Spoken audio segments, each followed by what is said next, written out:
সালামু আলাইকুম। Breaking, breaking, breaking, তাই না?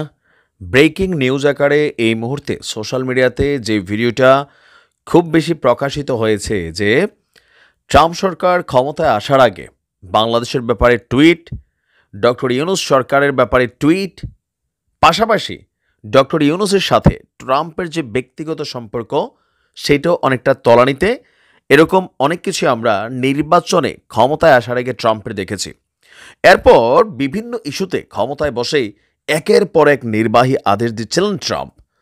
বিশ্বজুড়ে তার যে অভিবাসন নীতি, শুল্ক আরোপ নীতি, সকল কিছু নিয়ে যখন আলোচিত, তখনই হুট করে মিডিয়া প্ল্যাটফর্মে একটা ভিডিও খুব বেশি গতকালকে থেকে প্রকাশিত হয়েছে, ছড়িয়ে পড়েছে যে ডোনাল্ড ট্রাম্পের যে ফ্যান অ্যাকাউন্ট আছে, ফ্যান পেজ অ্যাকাউন্ট, সেখান থেকে বাংলাদেশের প্রধান উপদেষ্টা ডক্টর মোহাম্মদ ইউনূস সহ আমাদের আরও ২০ জন উপদেষ্টাকে স্যাংশন দিয়েছে মার্কিন যুক্তরাষ্ট্র।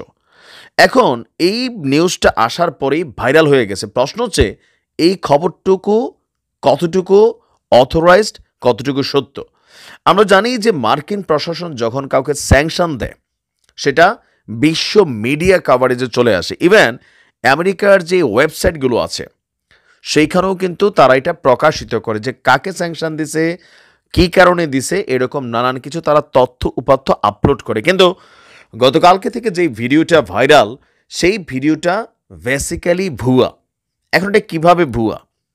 প্রথমত, এই মুহূর্তে মিডিয়াতে দুইটা যুদ্ধ চলে। একটা হচ্ছে আওয়ামীপন্থী যুদ্ধ, আর আরেকটা হচ্ছে, এটার সাথে এখন অবশ্য বিএনপি তারাও আস্তে আস্তে হালকা হালকা অ্যাড হচ্ছেন। আর আরেকটা আছে বাকিরা যারা আছেন একে অন্যের বিরুদ্ধে আপনার মিডিয়াতে যে যেমনি পারে গুজব ছড়াচ্ছে, কিন্তু এগুলা দিন শেষে হাস্যকর একটা অবস্থান পরিণত হয়েছে। এখন এই ভিডিওটা আসলে কে ছাড়ছে সেটার কোনো সঠিক তথ্য পাওয়া যায়নি। আসুন দেখি ফ্যাক্ট চেক কি বলছে।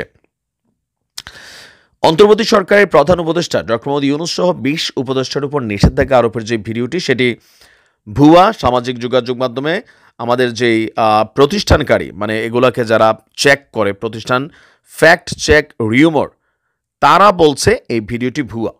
বিশ্ব রাজনীতিতে চর্চার বিষয় মার্কিন নিষেধাজ্ঞা।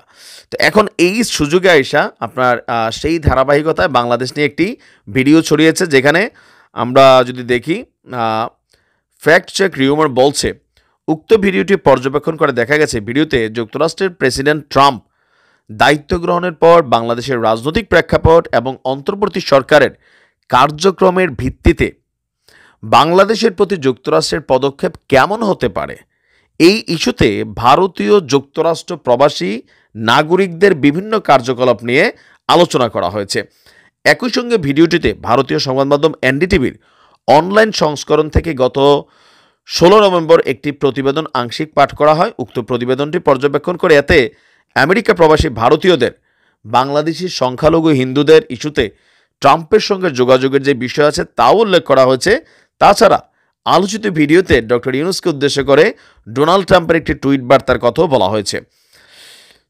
যাচাই করে দেখা গেছে কি, মানে ভিডিওটার মধ্যে, যে উক্ত টুইট বার্তাটি ডোনাল্ড ট্রাম্পের ভেরিফাইড অ্যাকাউন্ট থেকে করা হয়নি, তার নাম ব্যবহার করে একটা ভুয়া ফ্যান অ্যাকাউন্ট আছে, সেখান থেকে করা হয়েছে, যে ২০ জনকে নিষেধাজ্ঞা দেওয়া হয়েছে।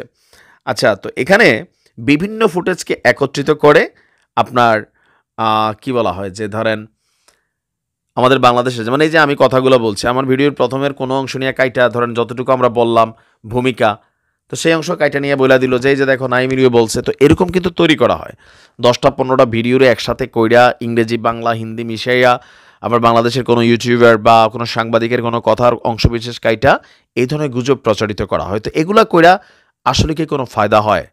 কিছু জায়গায় ফায়দা হয়, যেমন ডক্টর ইউনূস পদত্যাগ করছে, এই খবরে নোয়াখালীর মাইজদিনা কোথায় কয়েকজন যুবলীগের কর্মীরা রাত্রে শোডাউন দিতে মিছিলে গেছে, পরবর্তী সময় অ্যারেস্ট হয়েছে। বুঝতে পারছি, এটা লাভ হয়, আর বাইরে কিছু না।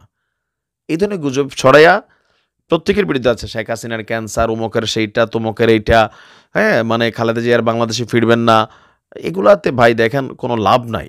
মানুষ এখন তো সচেতন। আর আপনারা এরকম নিউজ দেখলে শেয়ার করার আগে পুরো নিউজটা শুনবেন, তারপরে বুঝবেন, সত্যতা যাচাই করবেন। ভালো থাকুন।